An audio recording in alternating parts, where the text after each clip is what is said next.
మొదటి రోజు సందర్భంగా దేశ ప్రథమ పౌరురాలు శ్రీమతి ద్రౌపది ముర్ము గారు సంప్రదాయం ప్రకారం పార్లమెంట్ బడ్జెట్ సెషన్ సందర్భంగా జాయింట్ పార్లమెంట్ సెషన్ ఉద్దేశించి మాట్లాడడం జరిగింది.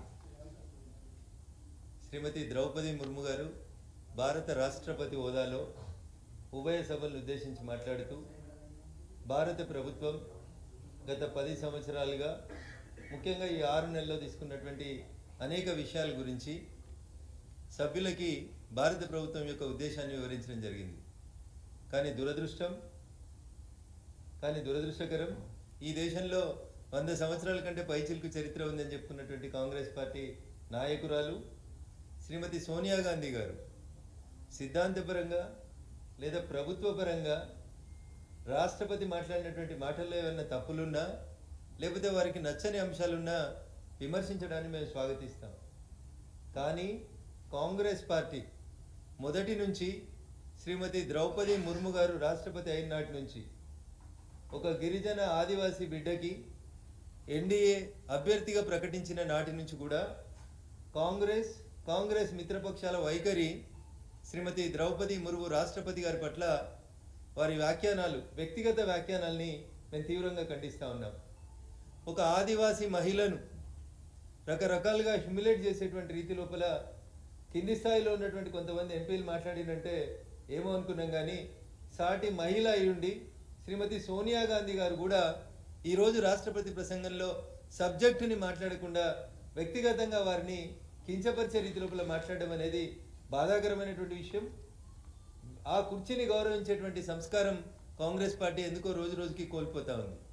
This is not for first time. Earlier also Rahul Gandhi గారు అన్నారు, రామ మందిర ఓపెనింగ్ అప్పుడు కొన్ని మాటలు మాట్లాడినారు రాష్ట్రపతి గురించి. వాళ్ళ మంత్రులలో గతంలో మంత్రిగా పనిచేసిన ఆయన రాష్ట్రపతి కాదు రాష్ట్రపత్ని అని ఎకసెక్కాలాడినారు.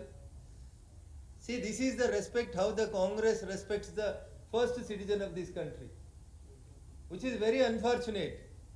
ఒక మహిళ సోనియా గాంధీ గారు కాంగ్రెస్ పార్టీ అధ్యక్షురాలిగా సుదీర్ఘకాలం పనిచేసిన ఆవిడ ఒక సాటి మహిళను కనీసం గౌరవించలేక, రాష్ట్రపతి అనేటువంటి పదాన్ని, ఆ కుర్చీని గౌరవించలేక వారు ఏదో అలసిపోయినారని, వారు మాట్లాడలేకపోతున్నారని వ్యక్తిగతమైనటువంటి దూషణలకు దిగడాన్ని మేము తీవ్రంగా ఖండిస్తూ ఉన్నాం.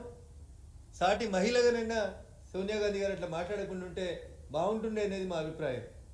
So once again I'm reiterating that it is the Congress stand. మొదటి నుంచి కూడా ద్రౌపది ముర్ము గారి పట్ల, ఒక ఆదివాసీ మహిళ పట్ల రకరకాలైనటువంటి అవమానకరమైనటువంటి సంఘటనల్ని, సంభాషణల్ని కాంగ్రెస్ పార్టీ చేస్తుంది. ఇది దేశానికి మంచిది కాదు, కాంగ్రెస్ పార్టీకి మంచిది కాదు. సాటి మహిళని గౌరవించలేక, వారిని కులాన్ని గౌరవించలేక, వారి వ్యక్తిత్వాన్ని హననం చేసేటువంటి ప్రక్రియ కొనసాగించడాన్ని మేము తీవ్రంగా ఖండిస్తూ ఉన్నాం. ఇది దురదృష్టకరమైనటువంటి సంఘటన.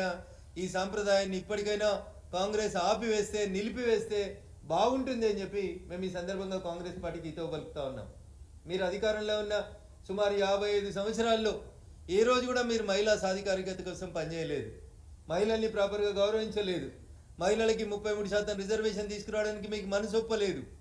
అవన్నీ కూడా ఎన్డీఏ ప్రభుత్వంలో గౌరవనీయులు నరేంద్ర మోడీ గారి నాయకత్వంలో జరుగుతుంటే వాటిని పేద ప్రజల కోసం కట్టిన ఇండ్లని, మంచినీళ్ళని, ఇస్తున్నటువంటి సౌర విద్యుత్తును ఉద్దేశించి పేద బడుగు బలహీన వర్గాల కోసం, అంత్యోదయ కోసం ఈ ప్రభుత్వం, నా ప్రభుత్వం చేసిన పనులని చెప్పి రాష్ట్రపతి చెప్తే వాటిని జీర్ణించుకోలేక, సిద్ధాంతం మీద విమర్శించలేక, చేసిన పనులని ఒప్పుకోలేక వ్యక్తిగత దూషణలకు, వ్యక్తిగత హననానికి దిగడం అనేది, ఆ కుర్చీలో ఉన్నటువంటి సీట్లని ఆ రకంగా సంబోధించడం అనేది నిజంగా దురదృష్టకరం.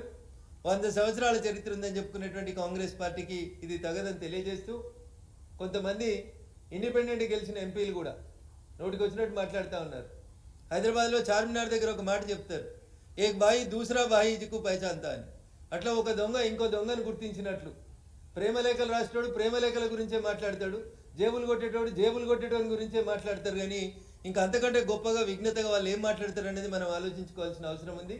కాబట్టి సభ్య సమాజం సిగ్గుపడేటువంటి రీతి లోపల సీనియర్ ఎంపీలు 2 సార్లు గెలిచిన వాళ్ళు, 3 సార్లు గెలిచిన వాళ్ళు అని చెప్పుకునేటోళ్ళు ప్రేమలేఖలను ఉద్దేశించి మాట్లాడుతున్నారంటే పార్లమెంటరీ సాంప్రదాయాల్ని దిగరాచే మీలాంటి వాళ్ళకి ఓట్లేసినందుకు మీ నియోజకవర్గ ప్రజలు మళ్ళొకసారి ఆలోచించుకోవాలని చెప్పి సందర్భంగా నేను దేశ ప్రజలందరి ముందు కూడా ఈరోజు జరిగినటువంటి సంఘటనల్ని ఒక భారతీయ జనతా పార్టీ పార్లమెంట్ సభ్యుడిగా చాలా స్పష్టంగా ఖండిస్తూ మాట్లాడే కంటే ముందు టెంపుల్ ఆఫ్ డెమోక్రసీలో మనం సభ్యులమని, మన భాష, మన ప్రవర్తన ప్రపంచానికి కొంచెం మంచిని తెలియజేసే రీతిలో ఉండాలని చెప్పి ఆ గౌరవ పార్లమెంట్ సభ్యులందరూ కూడా నేను ఈ సందర్భంగా తెలియజేస్తా ఉన్నాను.